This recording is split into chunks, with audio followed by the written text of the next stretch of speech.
En otra lección de lengua maya aprenderemos una nueva palabra. En este caso le corresponde a jícara, que se dice luch, luch, luch. Y un ejemplo en alguna oración pudiese ser Samale yanibin ichkol, leolale yanibisik in luch, utealinwukik in wochk eyem, que significa mañana iré a la milpa y llevaré mi jícara para poder tomar mi pozole. Y también lo aprenderemos en una bomba yucateca y dice así: Jun ka osh, bomba, kaman en tu jolawotoche, tanachem oika luch, kaman en tu katene, tanachen lachik atuch, que significa cuando pasé por tu casa estabas lavando tu luch o tu jícara. Cuando pasé de nuevo estabas rascando tu tuch.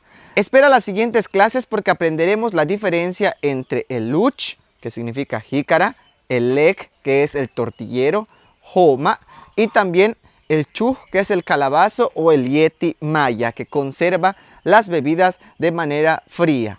Malo, canantaba. Bueno, cuídate.